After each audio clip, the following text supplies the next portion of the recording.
Mangaluru city, Udupi Dakshina Kannada ಜಿಲ್ಲೆ ಸೇರಿ 2 ಕೊಲೆ ಪ್ರಕರಣ, 4 ಅಟೆಂಪ್ಟ್ ಮರ್ಡರ್ ಕೇಸು, 17 ರಾಬರಿ ಮತ್ತು ಡೆಕೈಟಿ ಕೇಸು. ಮಂಗಳೂರು ಸಿಟಿ, ಉಡುಪಿ ದಕ್ಷಿಣ ಕನ್ನಡ ಜಿಲ್ಲೆ ಸೇರಿ 2 ಕೊಲೆ ಪ್ರಕರಣ, 4 ಅಟೆಂಪ್ಟ್ ಮರ್ಡರ್ ಕೇಸು, 17 ರಾಬರಿ ಮತ್ತು ಡೆಕೈಟಿ ಕೇಸು. ಇವೆಲ್ಲ ಸೇರಿದಂತೆ 31 ಪ್ರಕರಣದಲ್ಲಿ ಆರೋಪಿಯಾದಂಥ ಸಫ್ವಾನ್ ಹುಸೇನ್ ಇವರು 2017ರಲ್ಲಿ ಲೆಫ್ಟಿ ಸಫ್ವಾನ್ ಅಂತ ಇವರನ್ನು ಕೊಲೆ ಮಾಡಿ ಪೊಲೀಸರಿಗೆ ಸಿಗದೆ ಅಬ್ಸ್ಕಾಂಡಿಂಗ್ ಆಗಿದ್ದಾರೆ. ಸುಮಾರು 9 ವರ್ಷದ ನಂತರ ಇವ್ರನ್ನ ಅರೆಸ್ಟ್ ಮಾಡಲಾಗಿದೆ.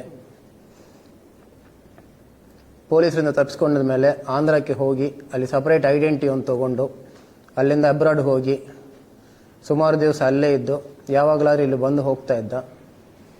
ಈ ಸೌದಿ ಅರೇಬಿಯಾದಲ್ಲಿದ್ದು ಅಲ್ಲಿದ್ದಂತಹ ಮುಸ್ಲಿಂ ಬಿಸ್ನೆಸ್ ಮೆನ್ಗೆ ಮತ್ತು ಬೇರೆಯವರಿಗೆ ಕೂಡ ಥ್ರೆಟ್ನಿಂಗ್ ಮಾಡಿ ಅಲ್ಲಿ ಕೂಡ ಸುಲಿಗೆ ಮಾಡ್ತಿದ್ದ ಅಂತ ಹೇಳಿ ದೂರುಗಳು ಕೂಡ ಇದ್ದಾವೆ. ನಮ್ಮ DCP ಲಾ ಆ್ಯಂಡ್ ಆರ್ಡರ್ ಅವರ ನೇತೃತ್ವದಲ್ಲಿ CCB ಟೀಮ್ ಇವರನ್ನು ಪತ್ತೆ ಮಾಡೋದರಲ್ಲಿ ಸಕ್ಸಸ್ ಆಗಿದ್ದಾರೆ. ನಿನ್ನೆ ಈ ಸಫ್ವಾನ್ ಹುಸೇನ್ಗೆ ನಮ್ಮ CCB ತಂಡದವರು ಆಂಧ್ರದಿಂದ ಅರೆಸ್ಟ್ ಮಾಡಿ ತಗೊಂಡು ಬಂದಿದ್ದಾರೆ. ಇವರ ವಿರುದ್ಧ ಇದ್ದಂಥ ಈ ಪ್ರಕರಣಗಳಲ್ಲಿ 2 ಪ್ರಕರಣಗಳಲ್ಲಿ ಈಗಾಗಲೇ ಶಿಕ್ಷೆ ಆಗಿದೆ. ಇವರಿಗೆ ಮುಲ್ಕಿ ಪ್ರವೀಣ್ ಮರ್ಡರ್ ಕೇಸಲ್ಲಿ ಇವರಿಗೆ ಆಲ್ರೆಡಿ ಕನ್ವಿಕ್ಷನ್ ಆಗಿ ಹೈಕೋರ್ಟಲ್ಲಿ 7 ವರ್ಷ ಪನಿಷ್ಮೆಂಟ್ ಆಗಿದೆ. ಅದೇ ರೀತಿಯಲ್ಲಿ ಉಡುಪಿ ಡೆಕೈಟಿ ಕೇಸಲ್ಲಿ ಸಹ ಇವರಿಗೆ 3 ವರ್ಷ ಕನ್ವಿಕ್ಷನ್ ಆಗಿದೆ. ಈ ಕನ್ವಿಕ್ಷನ್ಗೂ ಸಿಗದಂತೆ ಇವರು ಓಡೋಗಿದ್ದರು. ಇನ್ನು ಇವರ ವಿರುದ್ಧ 13 ಪ್ರಕರಣಗಳು PT ಇದ್ದಾವೆ.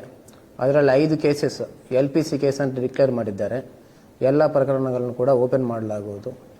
ಅದೇ ರೀತಿ ಇವರು ಬೇರೆ ಸ್ಟೇಟ್ಗೆ ಹೋಗಿ ಬೇರೆ ಹೆಸರು ತಗೊಂಡು ಹೊಸ ಡಾಕ್ಯುಮೆಂಟ್ಸ್ ಕ್ರಿಯೇಟ್ ಮಾಡಿ ಫೇಕ್ ಪಾಸ್ಪೋರ್ಟ್ ತೊಗೊಂಡಿದ್ದಕ್ಕೆ ಇದಕ್ಕೂ ಕೂಡ ಇನ್ನೊಂದು ಪ್ರಕರಣ ದಾಖಲಿಸ್ತಾ ಇದ್ದೀವಿ.